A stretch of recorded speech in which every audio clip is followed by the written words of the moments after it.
Have you ever wondered what your dreams mean, or how they might be related to your conscious life?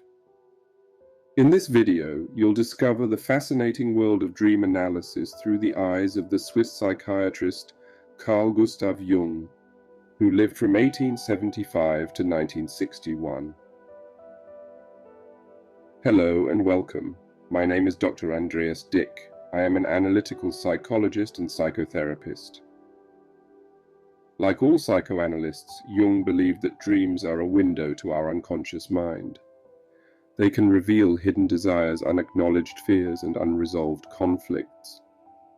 But unlike Freud, Jung saw dreams as more than wish fulfillment. He thought of them as messages from our creative unconscious, guiding us toward more wholeness. Since ancient times, people have been preoccupied with their dreams.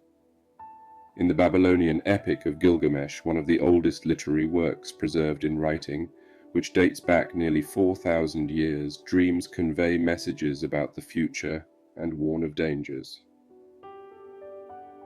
Among other examples from the Old Testament, the dreams of Joseph and his interpretation of various dreams are very well known.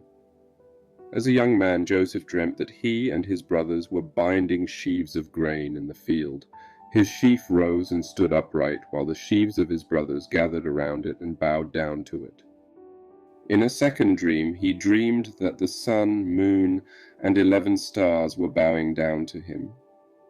When he shared these dreams with his brothers and his father Jacob, it angered them, as it implied that Joseph would have authority over them. His brothers were already jealous of him because he was their father's favorite, and these dreams intensified their resentment, ultimately leading to their decision to sell him into slavery. Pharaoh had two significant dreams. In the first one, he saw 7 healthy cows grazing by the Nile, which were then eaten by 7 gaunt, ugly cows. In the second dream, he saw 7 ears of grain, full and good, being swallowed up by 7 thin, blighted ears of grain. Joseph explained that both dreams represented the same message. The 7 healthy cows and the 7 good ears of grain symbolized 7 years of abundance in Egypt, while the 7 gaunt cows and the 7 thin ears of grain represented 7 years of famine that would follow. Joseph advised Pharaoh to store surplus grain during the years of plenty to prepare for the coming famine. These dreams and their interpretation not only anticipate future events, but also illustrate ways to effectively deal with upcoming difficulties. In the Greek cult of Asclepios, dreams were used for healing. The dream that occurred during the incubation sleep was interpreted by the priests in relation to the causes of illness and possible methods of healing, not unlike an initial dream in modern psychoanalysis. Sometimes the god Asclepios appeared himself.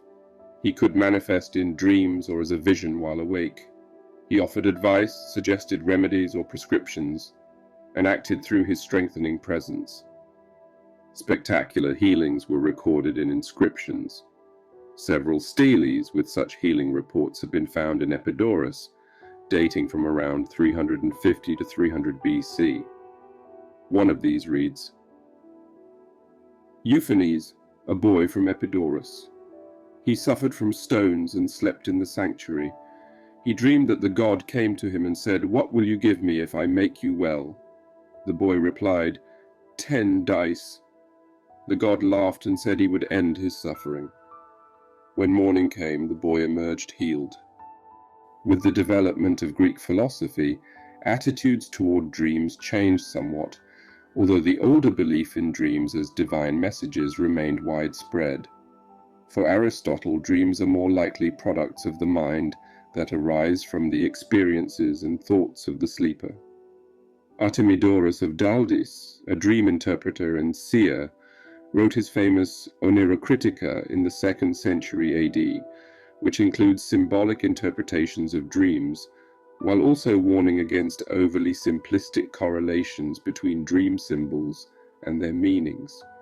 He emphasizes the necessity of linking dream symbols to the personality of the dreamer, their life history, and the mood in which the dream was experienced. During the Enlightenment, with the rise of empirical sciences, the idea that dreams contain meaningful messages was increasingly called into question. However, a counter-movement emerged during the Romantic period, where the modern concept of the unconscious began to take shape. For Carl Gustav Carus, the key to understanding conscious mental life lies in the unconscious. Jean-Martin Charcot emphasizes that dreams express a dynamics that already exists in the unconscious. However, it was particularly Sigmund Freud with his groundbreaking work The Interpretation of Dreams, published around 1900, who brought psychoanalytic dream interpretation to prominence. For Freud, the dream serves as a so-called guardian of sleep, fulfilling unconscious wishes and drives, particularly but not exclusively of a sexual nature. According to Freud, the dream processes psychic tensions, balances them, and prevents the breakthrough of repressed impulses by transforming the latent content into manifest dream content. He compared this distortion of the actual or latent dream content to the work of a censor, which, according to Freud's structural model, is located in the superego and employs various defense mechanisms. In this way, the dream, in Freud's view, offers the dreamer a way to confront suppressed thoughts, ideas, and feelings. And now C.G. Jung comes into play. Jung rejected Freud's assumption of a solely wish-fulfilling function of dreams. He did not agree with the distinction between latent and manifest dream content. Dreams are not intentional and arbitrary inventions, Jung writes, but natural phenomena that are nothing other than what they represent.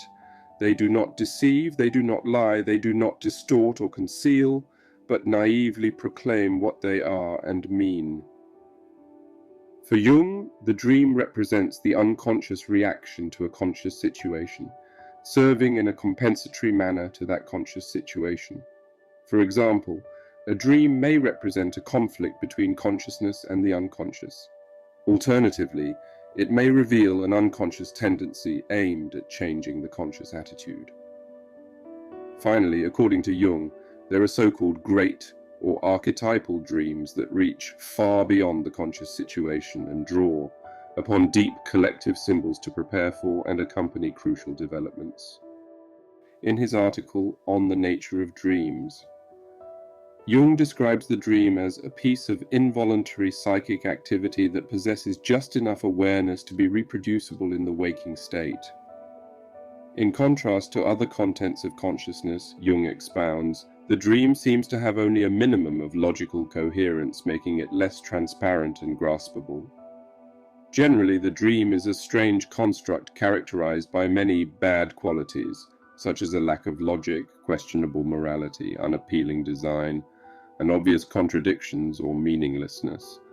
Therefore, Jung argues, people often dismiss dreams as foolish, meaningless, and worthless, which, however, is a significant mistake. In my series of videos on dream interpretation, we will explore various important aspects through which dreams can be examined and better understood. We will discuss, among other things, the feelings and moods within dreams, the behavior and characteristics of the dream ego, different types of compensation of consciousness by the unconscious, the subject and object level, symbols, and the typical dramaturgy of dreams. It will be helpful for you to recall some of your own recent dreams.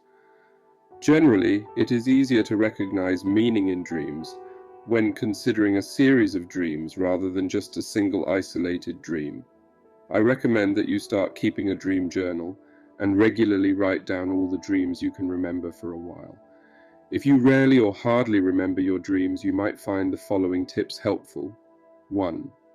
Wish for a dream before falling asleep. 2.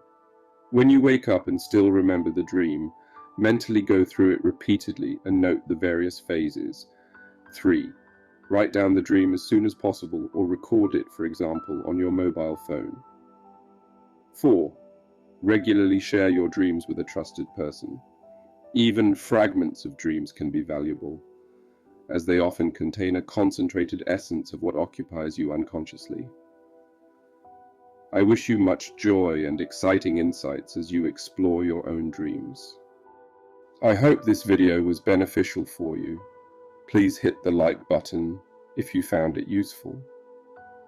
Subscribe for more insights and exciting content. Thank you so much for being a part of this transformational journey. May you be blessed with good health and serenity today and always.